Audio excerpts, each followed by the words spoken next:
अस्सलामुअलैकुम। Welcome into the view concepts. कैसे हैं सब? उम्मीद करता हूँ सब ठीक होंगे। इससे पहले हम रिलेशंस पढ़ के आ रहे हैं, और जैसे कि मैंने कहा था ना कि रिलेशंस जो है वो हम एक्चुअली फंक्शंस को पढ़ने के लिए बेस बना रहे हैं। तो आज हम स्टार्ट करेंगे लेक्चर नंबर 15, और इसमें हम रिलेशंस और फंक्शंस का जो ताल्लुक़ है उसके बारे में पढ़ेंगे, और मज़ीद फिर आगे फंक्शंस के बारे में पढ़ेंगे। जी, तो रिलेशन और फंक्शन में यहाँ पे हम देखते हैं कि डिफरेंस क्या होता है। फंक्शन भी एक रिलेशन ही होता है, जैसे कि डेफिनेशन में कह रहे हैं ना कि एक function F from a set X to set Y is a relation. ये फंक्शन जो है सेट ये एक्स से वाई की तरफ जो है मैप हो रहा है, लेकिन फंक्शन होने के लिए इसकी जो दो प्रॉपर्टीज़ है ना वो सेटिस्फाई होना बहुत ज़रूरी है। ठीक है जी, इन प्रॉपर्टीज़ को हम पढ़ेंगे, और नीचे जो ये एक्सरसाइज है इसके ज़रिए हम यहाँ पे इसको साथ साथ देखते जाएंगे ताकि हमें सही से समझ आए। जी, सबसे पहली जो इसकी जो प्रॉपर्टी है ना वो ये है कि जो पहला जो सेट है ना, for every element x in x, यानी पहले सेट में जो हर एलिमेंट पड़ा होगा ना, तो उसके against there is an element Y in y, यानी उसके अगेंस्ट जो सेट y है ना, जो दूसरा सेट है उसमें एक एलिमेंट पड़ा होना चाहिए। ठीक है जी, यानी जो नया जो फंक्शन का जो रिलेशन बनेगा ना, ये जो फंक्शन f है, यानी इसका जो रिलेशन क्या होता है? रिलेशन भी सेट ही होता है ना जिसके अंदर ऑर्डर पेयर्स पड़े होते हैं, ये देखें। ठीक है, तो वो ये कह रहा है कि फंक्शन जो है उसके जो ऑर्डर पेयर जो उसके अंदर जो पड़े होंगे ना, तो हर ऑर्डर पेयर का जो पहला एलिमेंट है ना वो ये सेट एक्स में से होना चाहिए, ये ज़रूरी है। ठीक है जी, इसको हम एग्जांपल में देख लेते हैं। ये हमारे पास सेट एक्स है, ये हमारे पास सेट वाई है, तो हम यहाँ पे रिलेशन नंबर 3 को देखेंगे। अब इसमें देखें, ये पहला पेयर ऑर्डर पेयर है, ये दूसरा ऑर्डर पेयर है, ये तीसरा ऑर्डर पेयर है, तो इसका हर एलिमेंट जो है ना पहला, वो इसमें पहले सेट में लाजमी होना चाहिए। ये देखें 2 है, 2 इसके अंदर भी है, 4 है, 4 इसमें है, 5 है, 5 भी इसमें है। ठीक है जी, ये तो पहली शर्त हो गई। अब दूसरी शर्त पढ़ते हैं। दूसरी शर्त में वो ये कह रहे हैं कि जो x के यानी पहले सेट के जो तमाम एलिमेंट्स हैं ना, ठीक है, और अगर कोई सेट y है उसके ये दो एलिमेंट्स हैं y और z। ठीक है जी, तो जो फंक्शन f का जो रिलेशन बनेगा ना, तो उसमें जो पेयर, ये जो ऑर्डर पेयर बन रहे हैं ना, ये देखें ये वाले, तो इसमें जो पहला एलिमेंट है ना, पहला एलिमेंट वो सेट एक्स से है ना, यानी पहले सेट से है, तो वो जो पहला एलिमेंट है उन ऑर्डर पेयर में वो रिपीट नहीं होना चाहिए। ठीक है जी, यानी हर एलिमेंट जो है वो डिस्टिंक्ट जो है ना वो होगा, यानी वो रिपीट नहीं होगा। यानी अगर ये जो है इसमें अगर मैं एक नया ऑर्डर पेयर लिख देता हूँ 2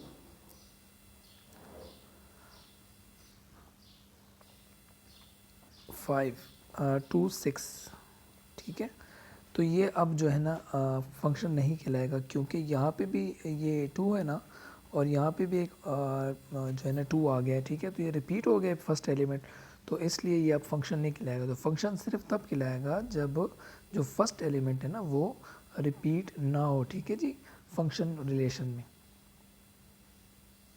अब हम एक्सरसाइज को देख लेते हैं जी। ये देखें जी, हमारे पास ये पहला सेट है और ये दूसरा सेट है। ठीक है जी, इन पे जो रिलेशन बना है, अब इसमें पहली शर्त हम चेक करेंगे। रिलेशन 1 में पहली शर्त ये है कि इसका हर एलिमेंट जो है ना एक्स का, वो पहले ये रिलेशन जो है इसके जो ऑर्डर पेयर्स हैं उसमें पहला एलिमेंट ये सारे होने चाहिए। ठीक है, अब देखिए यहाँ पे 2 है पहला एलिमेंट, यहाँ पे 4 है पहला एलिमेंट, लेकिन ये वाला 5 वाला कोई ऑर्डर पेयर नहीं है, तो ये जो है ना रिलेशन नहीं, सॉरी, ये जो है ये फंक्शन नहीं कहलाएगा। ठीक है जी, दूसरे को चेक करते हैं। दूसरे रिलेशन में देखें आप, अगर यहाँ पे 2 आ गया फर्स्ट एलिमेंट, यहाँ 4 आ गया फर्स्ट एलिमेंट, यहाँ 5 आ गया फर्स्ट एलिमेंट, ये देखें जी पहली शर्त पूरी हो गई आपकी। अब हम इसकी उसको दूसरी शर्त के लिए चेक करते हैं। दूसरी शर्त इसकी ये है कि जो पहला एलिमेंट है वो रिपीट नहीं होना चाहिए। तो ये तो रिपीट हो रहे हैं ना यहाँ पे, ये देखिए 4, ये 4 पहला एलिमेंट यहाँ पे भी है और पहला एलिमेंट यहाँ पे भी है, तो इसका मतलब है कि ये भी फंक्शन नहीं है। जी थर्ड को चेक करते हैं जी। अब थर्ड में क्या है, थर्ड में 3 ऑर्डर पेयर हैं, ठीक है। तो ये 2 4 4 1 5 6। तो पहली शर्त चेक करते हैं फंक्शन की।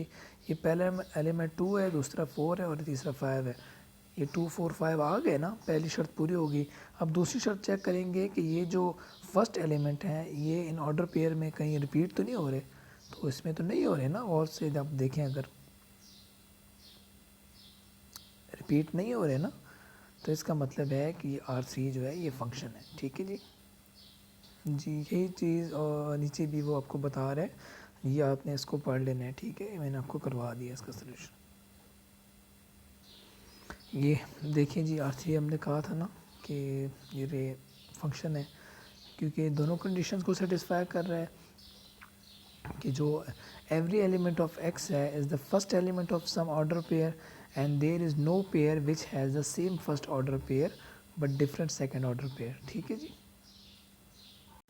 जी एक्सरसाइज देख लेते हैं। इसमें कह रहा है आपको कि 2 सेट आपको दे रहा है A और B, ठीक है जी। इनके बाइनरी रिलेशन जो है एक R है और एक S है, ठीक है, फ्रॉम A टू B, ठीक है जी। अब इसमें ये जो कह रहा है कि फॉर ऑल XY जो मेंबर हैं A क्रॉस B के, यानी A क्रॉस B का मतलब ये है कि इन दोनों को अगर क्रॉस लेना इन 2 सेट्स का, ठीक है, वो जो हमने ऑर्डर पेयर बनाए थे हम ऊपर पढ़ के आ रहे हैं, तो वो तमाम मुमकिन ऑर्डर पेयर जो हैं वो A क्रॉस B में आ जाएंगे, ठीक है जी। अब उसमें जो रिलेशन R है उसको ये डिफ़ाइन कर रहा है कि वो भी ऐसी ऑर्डर पेयर में उसमें भी ऑर्डर पेयर होंगे, ठीक है, XY, जो कि X रिलेटेड है A से और जो Y है वो रिलेटेड है B से, ठीक है। तो X जो है वो पहला एलिमेंट होगा A से और Y जो है वो दूसरा एलिमेंट होगा B से। क्लियर है जी यहाँ तक? अच्छा, इफ़ एंड ओनली इफ़ ये कहते हैं R में कौन कौन से होंगे, सिर्फ वो होंगे जिसमें X जो है या तो वो बराबर होगा या वो बड़ा होगा Y से। ये देख लेते हैं हमारे पास R रिलेशन क्या आएगा। अब इसमें देखें X, ये X है और ये Y है, ठीक है जी। अब इसमें देखें कि ऐसे ऑर्डर पेयर हमें लिखने हैं ना यहाँ पे, जिसमें x पहले हम देखते हैं y के बराबर है, ठीक है जी। तो ये 5 5 और 6 6 आ गया, ठीक है। ये नीचे इन्होंने किया हुआ है, मैं इसको मार्क कर देता हूँ जस्ट।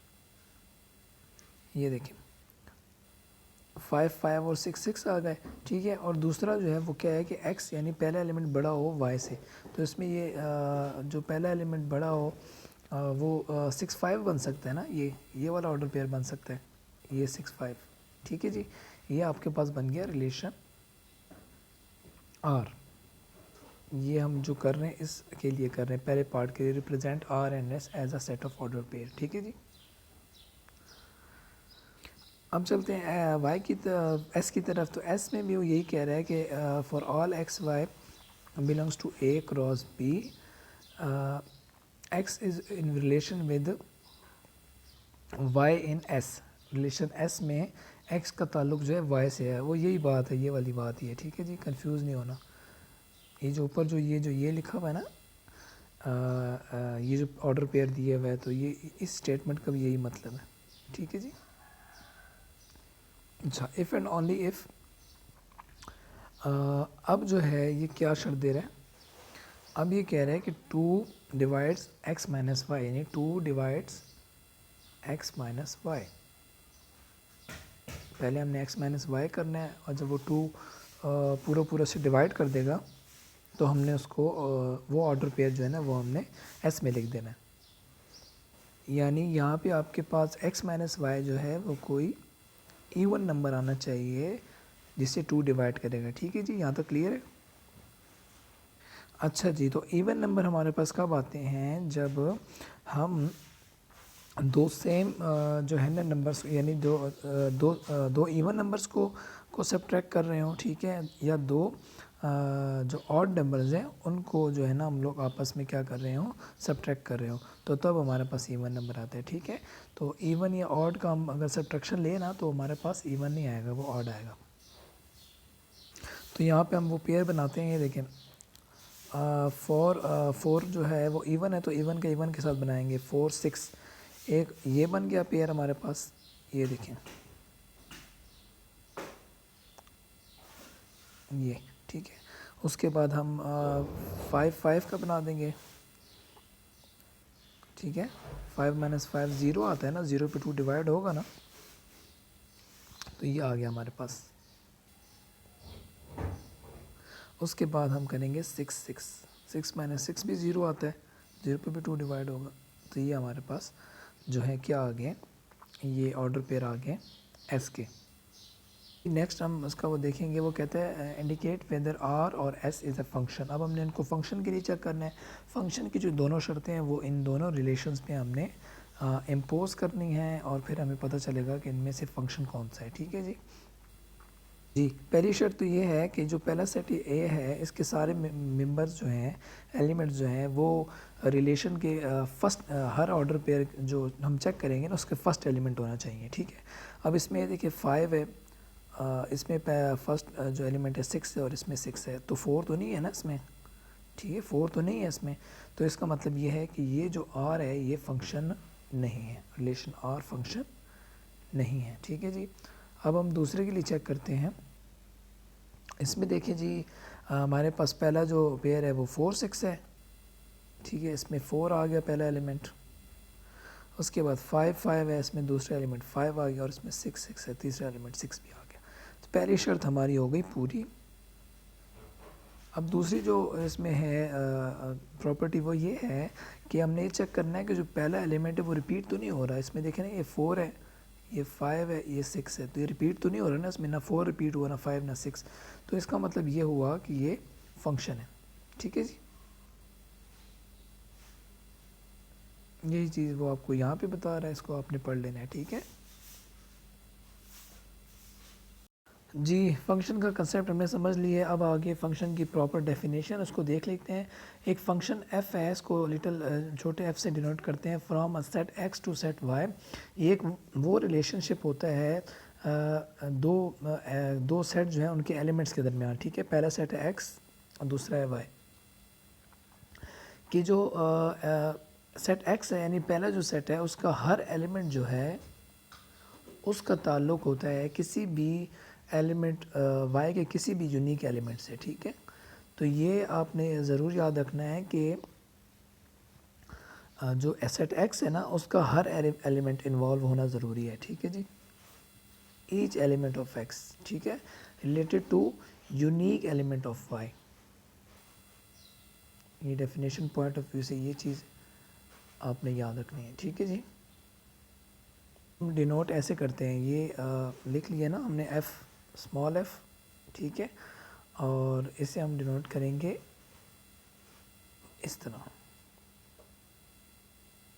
ठीक है जी। ये सेट है एक्स और ये सेट है वाई, ठीक है, एक्स टू वाई, ठीक है। ये फंक्शन जो है एक्स टू वाई यानी एक्स से वाई की तरफ मैप हो रहा है, ओके जी। मैपिंग हम पढ़ चुके हैं ना ऊपर, एरो डायग्राम वगैरह, वो ये वही चीज़ है, अभी आगे भी आप देखेंगे तो ये सेम वही कंसेप्ट है। अच्छा, मैपिंग में हमने ये भी पढ़ा था कि जो पहला जो हम ये बनाते हैं ओवल, ये मैंने आपको बताया था डोमेन होता है ना। अब ये सेट एक्स है, ठीक है, तो set X is called the domain of Y F function. और जो दूसरा जो ओवल हम बनाते हैं जिसमें हम मैप कर रहे होते हैं, ठीक है, इस तरीके से जो सेट वाई है वो जो है उसे हम कहते हैं को डोमेन, ठीक है जी। फंक्शन की को डोमेन उसे कहते हैं। ये एमसीक्यूज़ के पॉइंट ऑफ व्यू से याद रखना, ये मैंने हाईलाइट भी की हुई चीज़ें और अक्सर आती हैं, ठीक है जी, एग्ज़ाम्स में भी और क्विज़ में भी।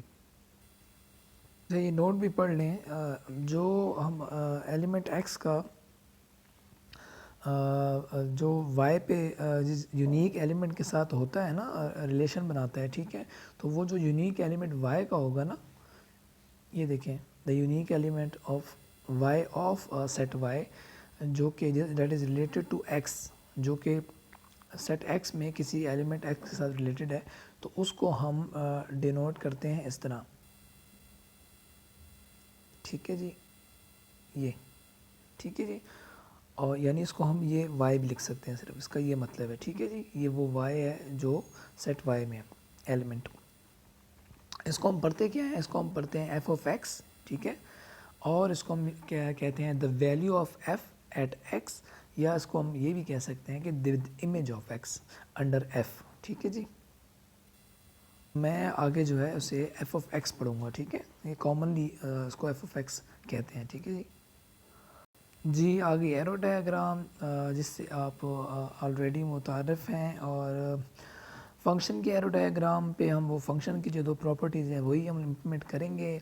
हमें याद है वो पहली ये है कि जो पहला सेट का जो एलिमेंट है ना, हर एलिमेंट, ठीक है, उससे कहीं ना कहीं एरो जाना चाहिए, ठीक है, यानी वो मौजूद होगा, ठीक है, यानी उससे एरो लाजमी मूव करेगा वाई के एलिमेंट, सेट वाई के किसी भी एलिमेंट की तरफ, ठीक है। दूसरा उसकी जो प्रॉपर्टी है वो ये है कि सेम एलिमेंट से दो एरो नहीं निकलेंगे, ठीक है, सेम एलिमेंट से दो एरो नहीं जा रहे होंगे, एक एलिमेंट से सिर्फ एक एरो जो है ना मैप हो रहा होगा वाई के किसी भी एलिमेंट पे, ठीक है। अगर सेट एक्स के किसी भी दो एलिमेंट के लिए, किसी भी दो एलिमेंट जो है वो किसी सेट वाई में किसी एक जो एलिमेंट उस पे मैप हो रहे हैं तो डजेंट मैटर, ठीक है, वो अलाउड है यहाँ पे। आपको ये बात आगे एग्जांपल में समझ आएगी। एग्जांपल करते हैं, दो सेट हैं जी, ये देखें इन्होंने दिए हुए x और y, हमें x a b c है, इसको हमने यहाँ इसका ओवल बना के ये लिख दिया, ये हमारी डोमेन है, और ये है जी y सेट, ठीक है, इसको हमने यहाँ पे ओवल बना के यहाँ लिख दिया, ये हमारी है को डोमेन, ठीक है, ये याद रखना आपने, ये डोमेन है और ये को डोमेन है, ठीक है जी। अच्छा, अब इसकी मैपिंग करने जो रिलेशन हमें दिया हुआ था ना, अब उसको हम मैप करने लगे। सॉरी, ये किसी रिलेशन को मैप नहीं कर रहा है, जस्ट समझाने के कर से मैप कर रहा है। तो ये देखिए जी, ए मैप हो रहा है 2 पे, ठीक है, ये ओके हो गया। बी मैप हो रहा है 4 पे, ओके। सी मैप हो रहा है दोबारा 2 पे, ओके। ये दोनों एक ही जगह मैप हो रहे हैं ना, तो इसकी खैर है, कोई बात नहीं। लेकिन ये है कि यहाँ से ये जो तीन एलिमेंट हैं, यहाँ से सिर्फ हर एलिमेंट से सिर्फ एक ही जो है ना वाई के किसी एलिमेंट पे मैप होना चाहिए, ठीक है। यहाँ से दो एरो नहीं निकल सकते, यूँ नहीं कर सकते हम कि ए जो है वो 2 पे भी मैप हो रहा है और ए 3 पे भी मैप हो रहा है, तो ये गलत हो जाएगा, फिर फंक्शन की डेफिनेशन ख़राब हो जाएगी, ठीक है जी। अच्छा, ऊपर हमने ये पढ़ा था, अभी मैंने आपको बताया था ना कि हम इसको कैसे लिखते हैं, एफ ऑफ एक्स जो है वो किसके इक्वल होता है, वाई के इक्वल होता है, ठीक है।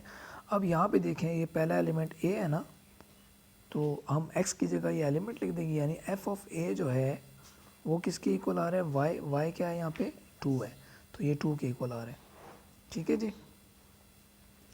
इसी तरह यहाँ पे ये f ऑफ b जो है वो कहाँ मैप हो रहा है, वो 4 पे हो रहा है, तो y की जगह 4 आ जाएगा, ठीक है। और एट लास्ट ये हमारे पास f ऑफ c है, ये कहाँ पे मैप हो रहा है जी 2 पे, तो यहाँ पे y की जगह 2 आ जाएगा। आई होप सो ये यहाँ तक आप क्लियर होगा, आपको मैंने कोशिश की है कि आपको अच्छे से समझ आ जाए जी। ये नेक्स्ट एग्जांपल है, इसमें आप दो इन्होंने एरो डायग्राम दिए, हमने बस ये इनमें से देखना है कि कौन सा फंक्शन है और कौन सा फंक्शन नहीं है। तो फंक्शन की दो डेफिनेशन बार बार मैं रिपीट कर रहा हूँ, ये आप ताकि आपके जहन में बैठ जाए कि पहला तो ये है कि हर जो एलिमेंट पहले जो x है ना, उसका हर एलिमेंट जो है उससे एक एरो कम से कम लाजमी जाना चाहिए, मैप होना चाहिए y पे, ठीक है। और दूसरा ये है कि किसी भी एलिमेंट से दो एरो नहीं जाने चाहिए, ठीक है जी। इसमें पहला देख लेते हैं जी, इसमें देखिए 2 से एरो जा रहे हैं, ओके है, 4 से जा रहे हैं, ओके है, 5 से कोई एरो नहीं जा रहा, तो इसका मतलब ये है कि ये फंक्शन नहीं है, ओके जी। नेक्स्ट दूसरे देख लेते हैं, इसमें 2 से जा रहे हैं एरो जी, ओके जी, 5 से जा रहे हैं, ओके, 4 से जा रहे हैं, ओके, लेकिन यहाँ प्रॉब्लम है, एक 4 से दो एरो जा रहे हैं ना, दो नहीं जाने चाहिए, एक एरो जाना चाहिए, ठीक है। तो डोमेन से ये जो डोमेन x है ना, ये x ये डोमेन है, तो डोमेन के हर एलिमेंट से सिर्फ जो है ना एक जो है ना वो एरो जाना चाहिए, ठीक है जी। तो ये भी फंक्शन नहीं होगा, ठीक है। इसकी डिटेल आपको उधर यहाँ पे इसने दी हुई है, ये आपने ख़ुद देख लेनी है, ठीक है जी। ये डिटेल दी हुई है आपको उसने। ये वही बात बता रहा है जो मैं आपको कह रहा हूँ, जस्ट आप अपनी नॉलेज के लिए इसको देख लें कि इंग्लिश में उसने कैसे डिस्क्राइब किया हुआ। जी नेक्स्ट है हमारे पास रेंज। रेंज का कंसेप्ट भी आप पहले पढ़ के आ रहे हैं, इजी है, ठीक है। अब फंक्शन के पॉइंट ऑफ व्यू इसको देख लेते हैं कि let F is a function X to Y, X से वाई पे मैप हो रहा है, और इसकी जो रेंज होगी ना फंक्शन एफ की, उसके अंदर वो एलिमेंट्स होंगे सेट वाई के that are image of elements of X. यानी जो हम एक्स से वाई पे मैपिंग कर रहे होते हैं ना, यानी फर्स्ट एलिमेंट यहाँ पे y के किसी एलिमेंट पे मैप हो रहा है, ठीक है। तो वो जिन जिन एलिमेंट्स पे मैप हो रहा है ना, तो वो जो है रेंज के अंदर आते हैं। या दूसरे अल्फाज में ये कहें कि जो ऑर्डर पेयर हमारे बनते हैं ना फंक्शन में, ठीक है, उनके जो तमाम सेकंड जो एलिमेंट होते हैं ना, वो हमारी रेंज होती है, ठीक है। उनका जो एक सेट हम बनाएंगे वो हमारी रेंज कहलाएगी। सिंबॉलिकली आप इसको देख लें, ठीक है, ये वही बात कर रहे हैं। इसमें जो कुछ चीज़ें हैं वो इसके जो रिमार्क्स हैं हम वो देख लेते हैं। पहला है जी, कहते हैं जी the range of a function f is always a subset of the codomain. यानी जो कोड डोमेन होती है ना हमारे पास, ये यहाँ पे नीचे मैं आपको दिखाता हूँ, ये जो कोड डोमेन है, ये कोड डोमेन होती है ना, तो कहते हैं जो हमारे पास जब भी एक रेंज आती है, इसमें रेंज कौन सी है, इसमें देखिए 1 पे मैप हो रहा है और 6 पे मैप हो रहा है, तो ये 1 और 6 जो है ना, ये हमारे पास एक सेट बन गया है, ठीक है, ये रेंज है। ओके जी। अब वो कह रहा है कि जो रेंज होती है ना, वो जो कोड डोमेन है ना, उसका सबसेट होती है। तो कोड डोमेन जो है हमारे पास ये वाली, तो ये इसका सेट अगर हम देखें कोड डोमेन का, उसको मैं CD लिख रहा हूँ आपको आसानी के लिए। तो इसमें देखिए क्या क्या पड़ा है, 1 है, 2 है, 4 है और 6 है ना। तो ये इसके इस कोड डोमेन में से ये 2 एलिमेंट्स इसके अंदर पड़े हैं ना, तो इसका मतलब है कि ये वाला सेट जो है इसका क्या है, सबसेट है, ठीक है। तो यही बात वो आपको समझा रहा है। नेक्स्ट है जी the range of f of x function f x to y is also called the image of x under f, ठीक है, ये हम ऊपर भी पढ़ चुके हैं। उसके बाद है जी when y is equal to f of x then x is called the pre image of y, ठीक है जी। बात मैं आपको आगे जाके समझाऊंगा, ये भी सेम वैसे ही है बस, ठीक है, ये भी मैं हम लोग ऊपर पढ़ के आ रहे हैं। तो जो x है ना, उसको हम क्या कहेंगे, प्री इमेज ऑफ y करेंगे। यानी यहाँ पे मैं लिखता हूँ f ऑफ 2, ठीक है, और इसका आंसर हमारे पास आता है 6, ठीक है। तो यहाँ पे जो ये जो 2 है ना, ये प्री इमेज है इस 6 का। ओके जी। अच्छा, अभी आगे कह रहे हैं the set of all elements of x, यानी x के अंदर जितने भी एलिमेंट्स होंगे, सिर्फ वो वाले elements that are related to some y, ठीक है। जो सेट y की जो एलिमेंट्स y है उसके साथ उनका ताल्लुक़ होगा, उसको हम कहते हैं इनवर्स इमेज ऑफ y, यानी y का वो इनवर्स इमेज होता है, ठीक है जी। जी एक्सरसाइज देखते हैं हम। इसकी एक्सरसाइज में ये आपको कह रहा है यहाँ पे कि यहाँ पे फंक्शन है एफ जी एच, ठीक है, X from X to Y, X में ये पड़ा हुआ है और वाई में ये पड़ा हुआ है, ठीक है जी। अभी नीचे फंक्शन दिए होंगे, हमने उनकी रेंज इनको बतानी होगी कि इनकी रेंज क्या है, ठीक है। तो ये हम साथ साथ कर लेते हैं। अच्छा, इस एग्जांपल की खूबसूरती ये है ना कि उसने आपको 3 पॉसिबल जो वेज़ है ना जिसमें हम फंक्शन को डिफ़ाइन करते हैं, फंक्शन को एक्सप्रेस करते हैं, ठीक है। तो ये तीनों उस अंदाज़ में इसने आपको बता दिए और ये बहुत ज़बरदस्त एग्जांपल है समझने की गर्ज से। पहले जो इसने जो तरीका यूज़ किया वो एरो डायग्राम का यूज़ किया है एफ़ के लिए, ठीक है। तो इसमें जो हमारे पास रेंज आएगी ना, तो यानी जो 4 मैप हो रहा है वो यहाँ पे 1 पे हो रहा है, और 2 मैप हो रहा है यहाँ पे 6 पे, और 5 भी मैप हो रहा है 6 पे, ठीक है। तो यहाँ पे हमारे पास जो रेंज आ गई एफ़ की, वो आ गई है 1 और 6, ये देखें, ठीक है जी। दूसरी एग्जांपल देखें जी, यहाँ पे ये, अब इसमें ये एक फंक्शन है, ये इसकी आपने याद रखनी है, डोमेन है। पहले एलिमेंट 2, 4, 5 है ना हमारे पास, ठीक है। अब जो सेकंड एलिमेंट है इसके, ये वाले 6, 2 और 1, ये आपकी रेंज बन जाएंगे, ठीक है जी। इसको मैं तरतीब से लिख रहा हूँ 1 2 6, ओके। ये देखिए जी, ठीक हो गया जी। अच्छा, तीसरी जो इसमें जो एक्सरसाइज है ये जो दी हुई आपको, बड़े ख़ूबसूरती से इसमें इन्होंने जो है ना फंक्शन का इजहार किया। अब देखें इसमें ये 2 है ना, इसको हम यूँ लिखते हैं ना एफ ऑफ एक्स की सूरत में, ठीक है। अब तो ये फंक्शन एफ नहीं है ना, यहाँ पे ये फंक्शन हमारे पास बता रहे हैं कि ये हमारा फंक्शन है एच। ओके जी, तो अब हम इसको एच ऑफ एक्स की सूरत में लिखेंगे, ठीक है जी। तो एच ऑफ एक्स का मतलब ये है कि एच ऑफ एक्स का मतलब ये है कि यहाँ पे एलिमेंट आएंगे आपके डोमेन वाले, और ये इक्वल टू जो भी यहाँ पे मैपिंग आएगी वो आपके होंगे इस को डोमेन में से, ठीक है। एलिमेंट होंगे यहाँ पे ये वाई जो हमारा आता है, ठीक है जी। तो पहला देख लेते हैं ये कैसे बता रहे हैं आपको। ये कह रहे हैं F H of two is equal to 4, यानी ये 2 आ गया। H of 4 is equal to 4, ये 4 भी आ गया। H of 5 is equal to 1, यानी ये 5 भी आ गया। तीनों एलिमेंट आ गए ना एक एक दफ़ा। ये फंक्शन की प्रॉपर्टी पहली वाली हो गई। ओके, अब जो y है ना ये, तो इसकी मैपिंग कहाँ कहाँ हो रही है? 4 पे हो रही है, दोबारा 4 पे हो रही है और 1 पे हो रही है, ठीक है। तो हमारे पास रेंज जो है वो क्या आ गई? 1 और 4। 4 2 दफ़ा है ना, इसको एक दफ़ा लिख लेंगे। तो ये रेंज हमारे पास एच की आ गई 1 और 4।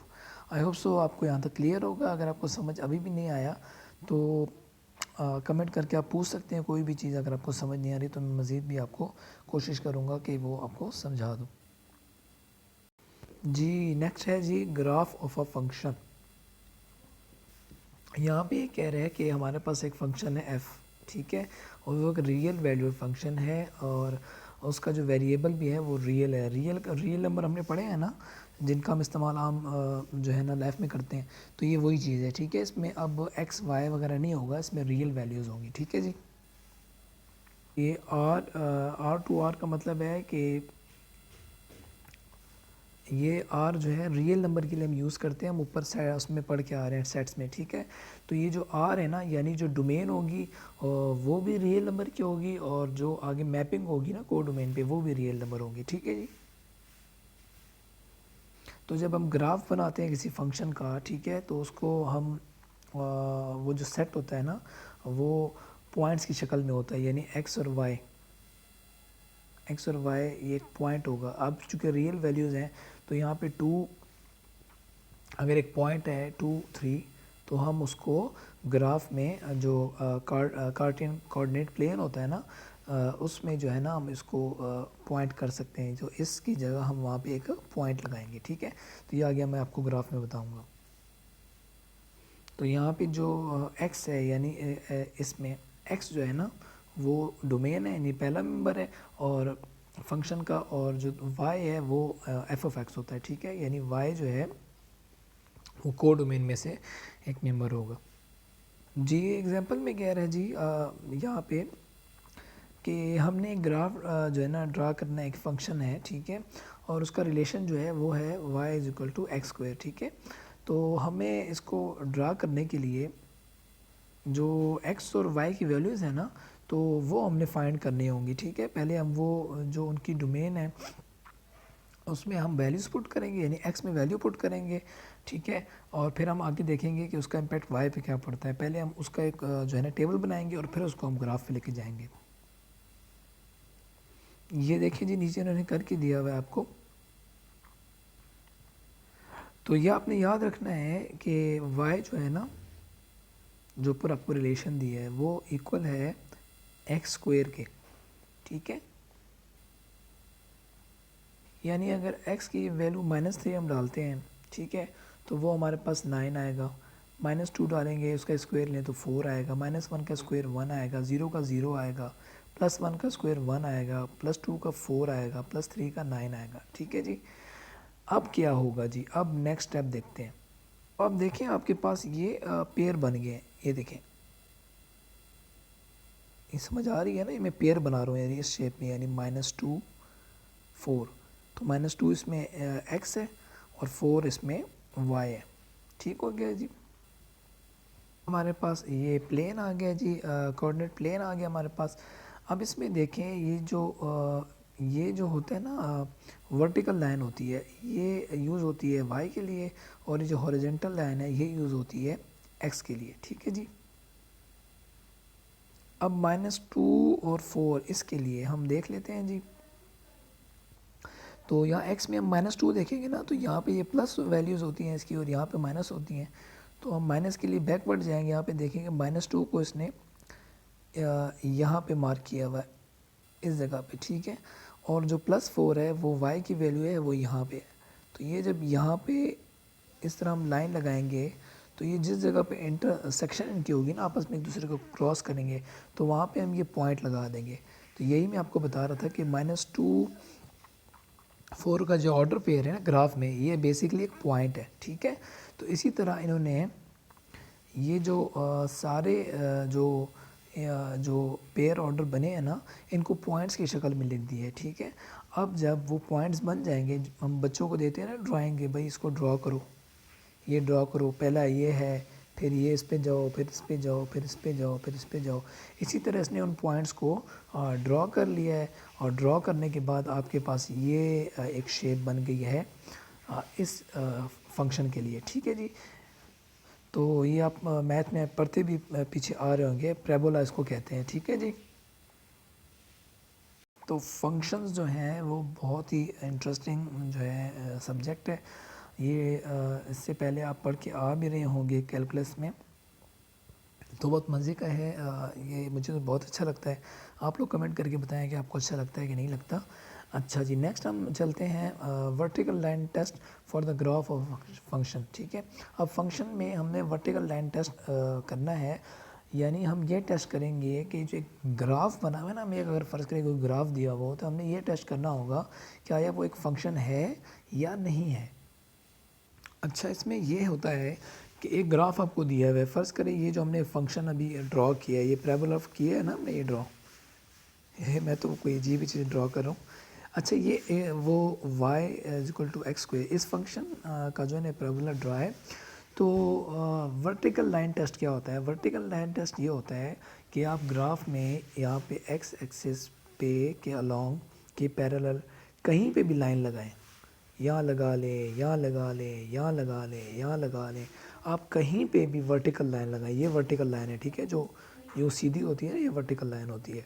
तो वो जो ग्राफ बना हुआ है ना, उसको ये कह रहे हैं कि any given vertical line in its domain intersects the graph in at most one point, ठीक है। एट मोस्ट वन पॉइंट का मतलब है कि ज़्यादा से ज़्यादा जो है वो एक दफ़ा उसको इंटरसेक्ट करेगा, ठीक है। अब ये लाइन है, इसको देख लें, ये लाइन यहाँ पे इंटरसेक्ट कर रही है ग्राफ को, ठीक है, दो जगह पे नहीं कर रही है। अगर दो जगह पे करती तो तब हम कहते हैं फंक्शन नहीं है। अब ये लाइन है, ये इसको एक जगह पे कर रही है, ये वाली लाइन देखें इसको एक जगह पे कर रही है। तो इसका मतलब ये है कि ये जो y = x² है, ये एक फंक्शन है। तो ये याद रखिएगा, ये वर्टिकल लाइन टेस्ट है for the graph of a function. जी, नेक्स्ट आपको एक्सरसाइज दी गई है, बहुत मज़े की है। इसमें अब जो है ना, उसने y = x² की जगह आपको दे दिया x = y², ठीक है। तो इसमें ये होगा जो पैराबोला हमारा यहाँ पे ऊपर जो बन रहा था ना ऐसे, ठीक है, वो ऐसे नहीं बनेगा, अब वो ऐसे बनेगा, कुछ इस तरह बनेगा, ठीक है जी। ये नीचे इसने आपको डिज़ाइन करके दिया हुआ है। अब इस पे हम करते हैं जी वर्टिकल लाइन टेस्ट। ये लीजिए वर्टिकल लाइन टेस्ट आ गया, ये हमने वर्टिकल लाइन लगा दीजिए कहीं पे भी, यहाँ पे भी लगा सकते हैं, ठीक है जी।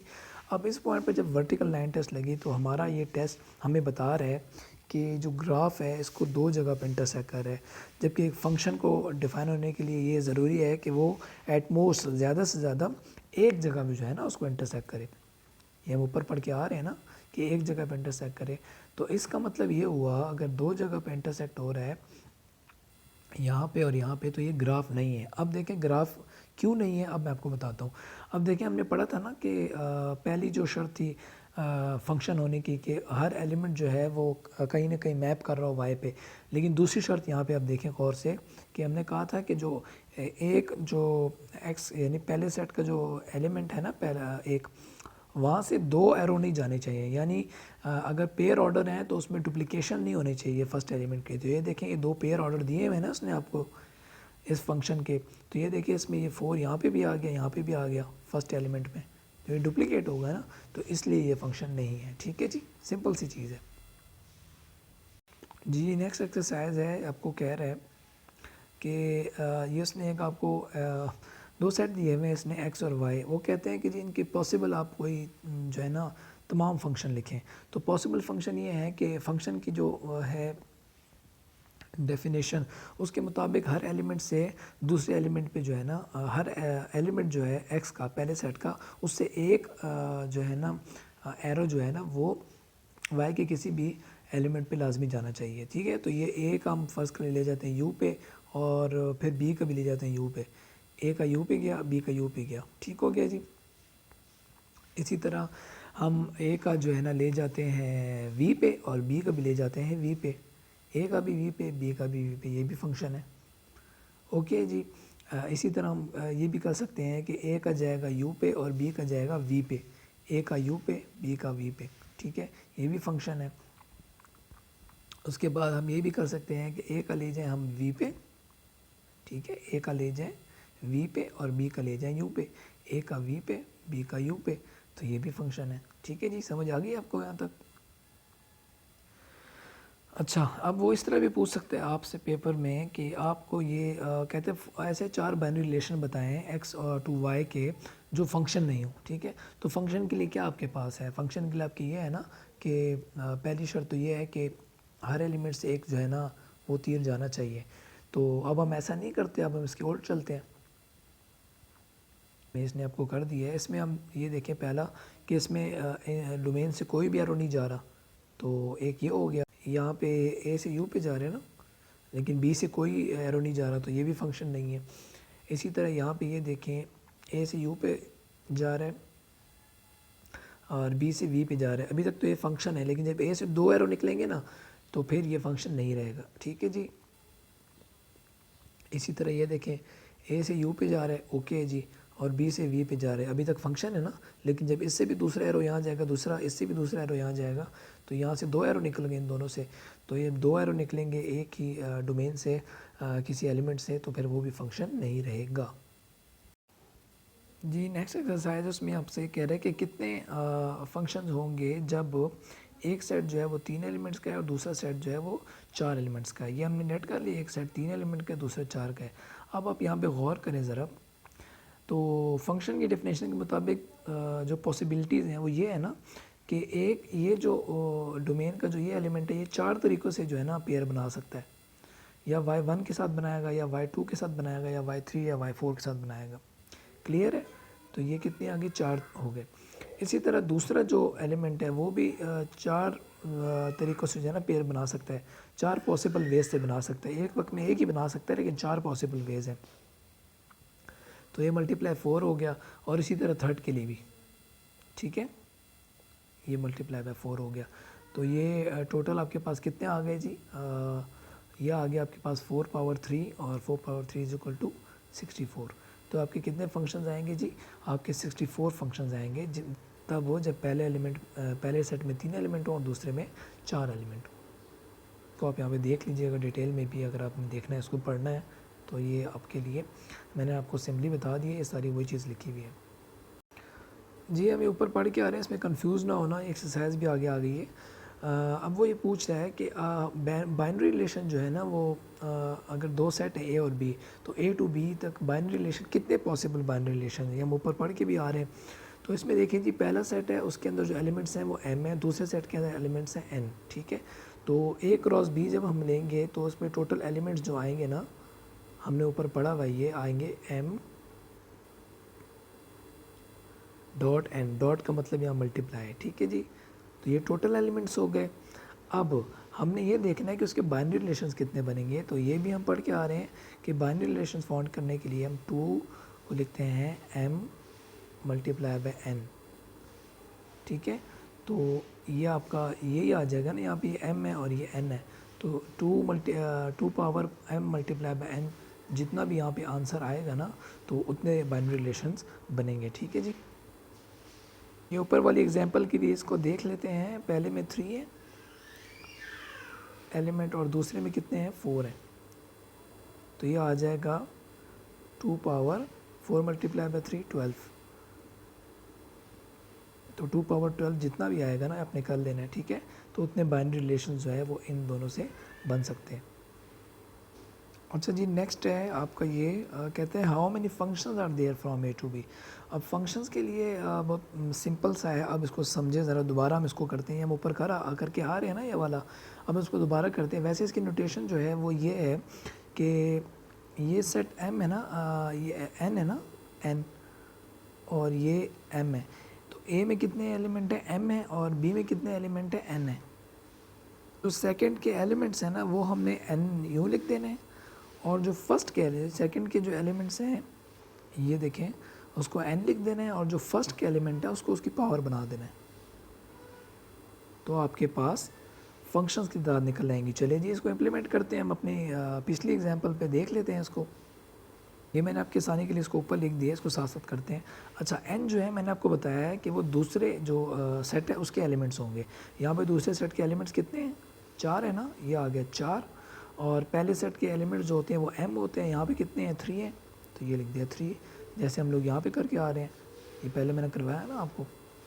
तो ये आपके पास आ गए फंक्शंस। ईजी है ना जी। अच्छा जी, हम ये तीसरा जो इसको कर लेते हैं। ये कहते हैं work fraction of the binary relation from A to B are functions. ये हमने देखना है, ठीक है। तो ये फ्रैक्शन जो है इसमें फ्रैक्शन ये होती है ना, पी बाई क्यू की शेप में होती है ना, इस शेप में होती है। तो इसमें जो हमारे पास जो ऊपर पार्ट आएगा ना, ये मैं यहाँ पे जगह बना लेता हूँ ज़रा, ये वाला यहाँ पे जो ऊपर पार्ट आएगा ना हमारे पास, ये वो पहले वाला जो हमने किया था ना फाइंड करने के लिए 2 पावर एम एन, ये ऊपर आ जाएगा। और नीचे जो है वो दूसरे वाला जो हमने पार्ट अभी किया है वो आ जाएगा n पावर m। ठीक हो गया। ऊपर वाली एग्जांपल में देख लेते हैं, इसको लेके करते हैं हम, ठीक है। कि हमें तो पता है ना इसमें 64 फंक्शन निकलते हैं, लेकिन इसको इस फ्रैक्शन पे अप्लाई करते हैं हम। देखें जी, पहले इसका हम कर लेते हैं 2, और एलिमेंट ऑफ एक्स एम और एलिमेंट ऑफ वाई एन। तो ये कितने हैं जी, 3 मल्टीप्लाई बाई 4, ये 12 आ जाएंगे। ये भी हमने किया है इसको ना। और बाय ये आ जाएगा आपके पास, ये सॉरी मैंने यहाँ पे इसको गलत कर दिया, ये n पावर m है, ठीक है जी, n पावर m है, ठीक है। तो n हमारे पास 4 है और 4 पावर 3 आ जाएगा, ठीक है जी। इसको जब हम सॉल्व करेंगे तो ये हमारे पास आ जाएगा जी 4096, और ये हमारे पास आ जाएंगे 64। तो जब आप इसको इस पर डिवाइड करेंगे तो ये 64 फंक्शन ही आएंगे, ठीक है जी। सिंपल सा है, बस आपने याद रखना है इन फार्मूलाज को। पहले बस आपने ये देखना है कि बाइनरी रिलेशन कैसे फाइंड होते हैं, ठीक है। वो फ्रैक्शन के यहाँ पे ऊपर वाले पार्ट पे आता है, ठीक है।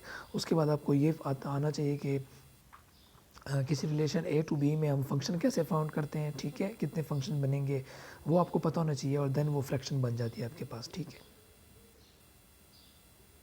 अच्छा जी, एग्जांपल है, इसमें हमने देखना है कि फ़ंक्शन वेल डिफाइंड है कि नहीं है। एक फ़ंक्शन है जो जी टू आर जा रहा है। इसमें जी जो है वो इंटीजर है, हमारी डोमेन, और जो उसका आंसर आएगा, इमेज जो आएगा वो आर रियल नंबर में आना चाहिए, ठीक है। तो पहले के लिए चेक कर लेते हैं। पहली एग्जांपल में देखिए, ये कह रहा है F of N is equal to plus minus N, यानी एन की किसी भी वैल्यू के लिए अगर हम 1 यहाँ लिखते हैं तो हमारे पास प्लस माइनस में आंसर आएगा रियल नंबर में, ठीक है। तो 2 वैल्यूज़ आ रही हैं, 2 इमेज आ रहे हैं, तो 2 इमेज नहीं आना चाहिए, एक वैल्यू के लिए एक इमेज आना चाहिए, ठीक है। तो ये वेल डिफाइंड फंक्शन नहीं है। सेकंड के लिए देखते हैं जी, f of n 1/n² minus 4।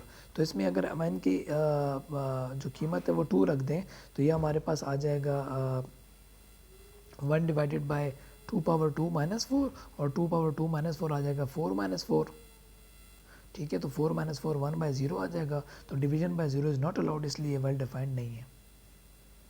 Next है जी, f of N is equal to under root n.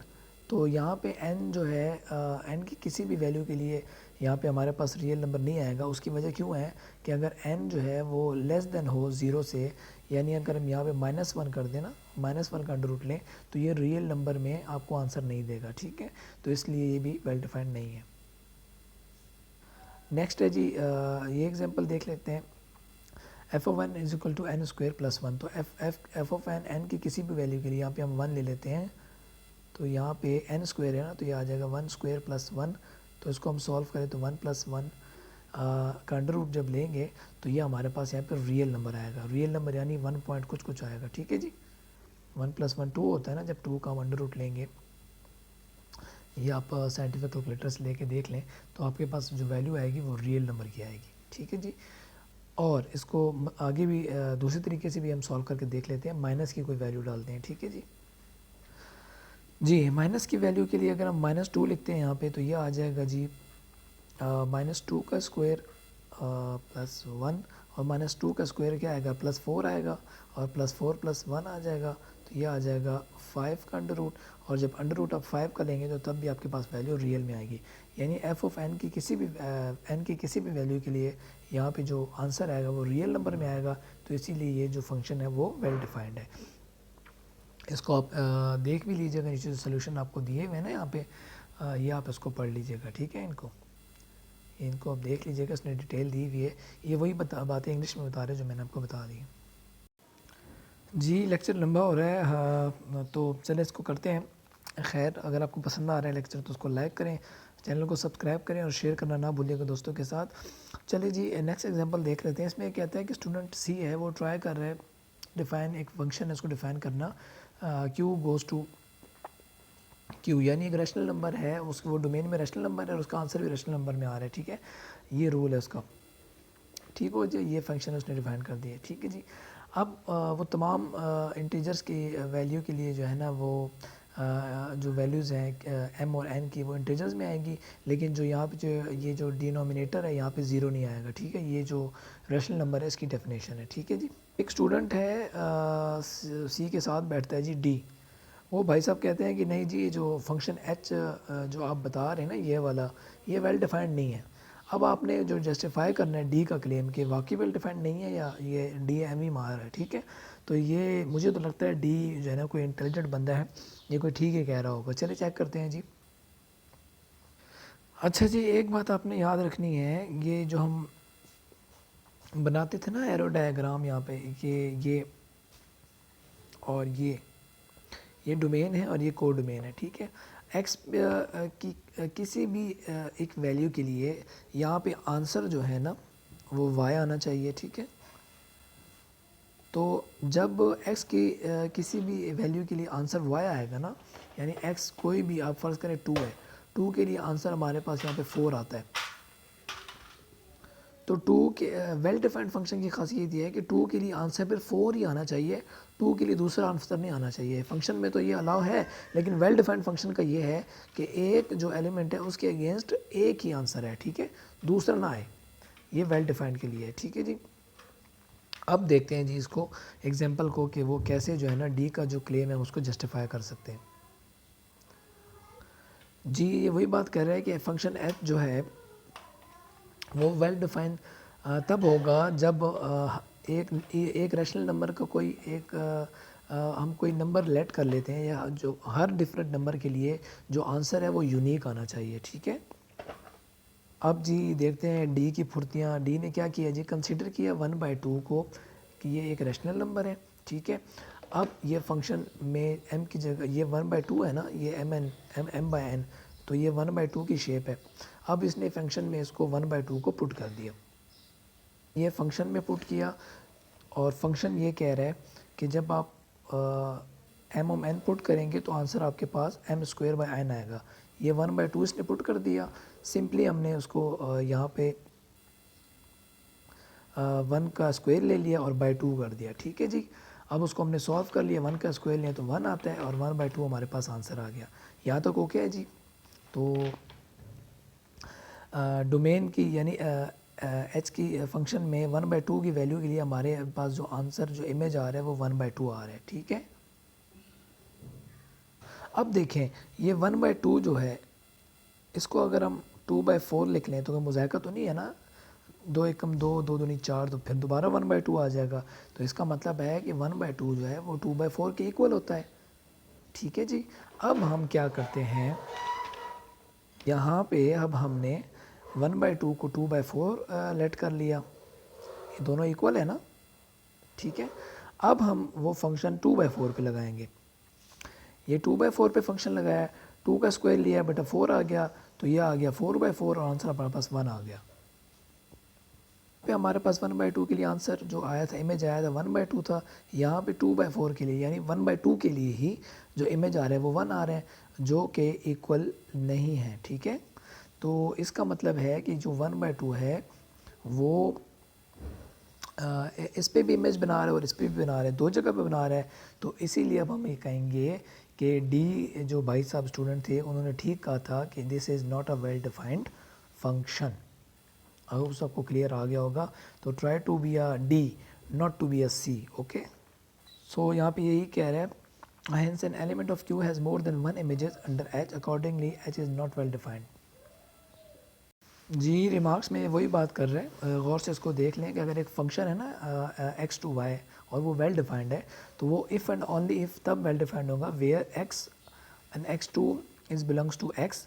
तो सेट एक्स से बिलोंग करेंगे एक्स और एक्स वन और एक्स टू, ये दो जो है ना डिफरेंट वो हैं, यानी एक्स वन है आपके पास 1/2 और एक्स टू है आपके पास 2/4। ठीक है, आगे वो कह रहा है कि if x one is equal to x two, तो यानी x one is equal to x two हो, तो ये दोनों इक्वल है ना, ये भी ऊपर हम करके आ रहे हैं।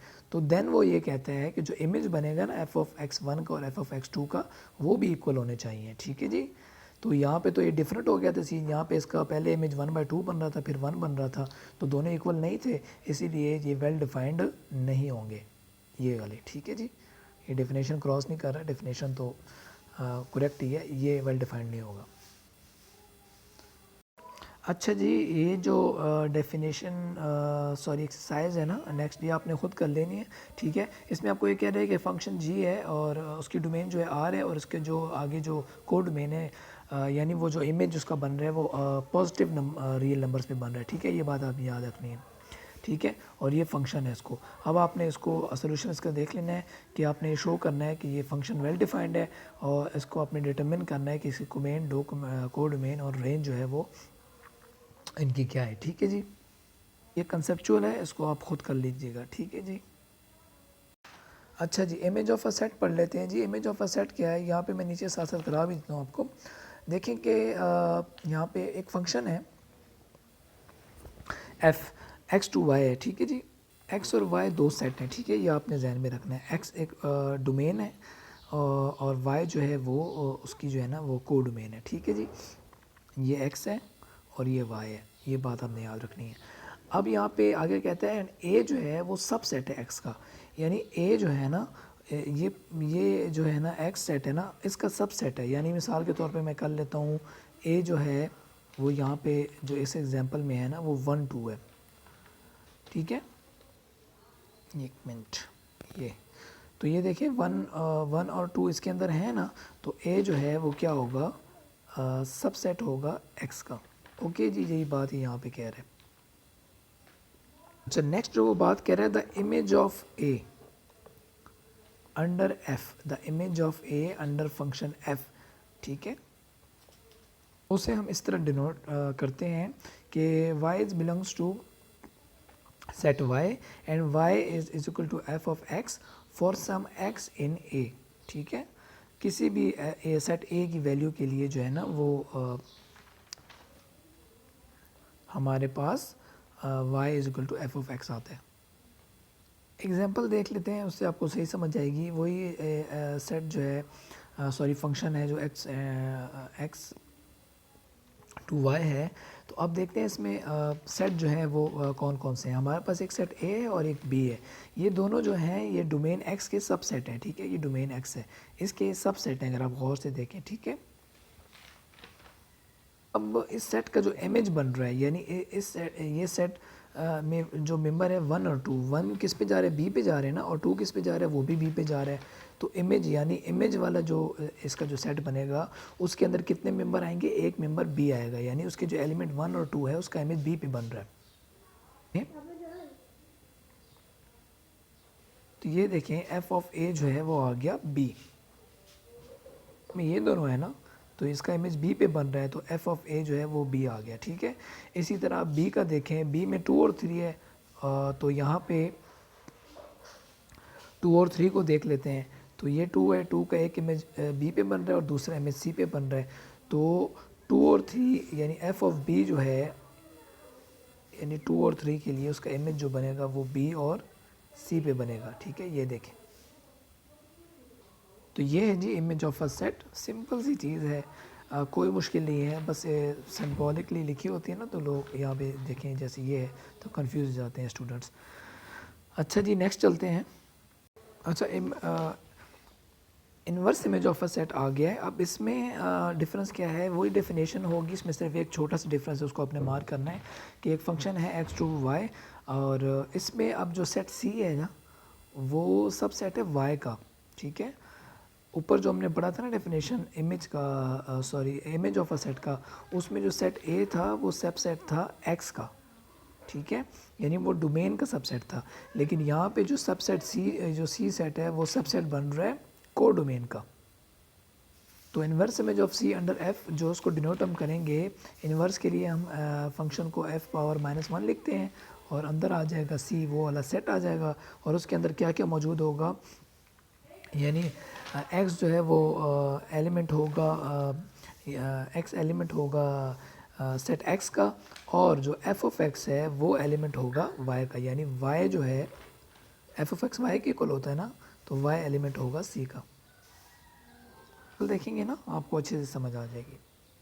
अब यहाँ पे जो यहाँ पे इन्होंने आपको दिए हुए ना, लेट्स सी चूँकि सबसेट है इसका कोडोमेन का वाई का, तो अब ये ए अपने देखना है, तो ए हम देख लेते हैं। यहाँ पे ये है ना ए, ठीक है, तो ए किस किस का इमेज बन रहा है, ये मेरा सवाल है, यानी ए जो है वो किस का इमेज बन रहा है, तो यही वो चीज़ आपको बता रहे हैं ना इन्वर्स ऑफ इमेज में, कि ए जो है वो इमेज बन रहा है 1 का और 2 का।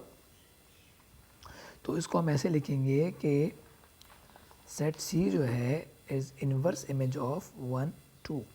तो इसमें आपने जो यहाँ पे आंसर देना है ना वो एक्स में से देना होगा, ठीक है।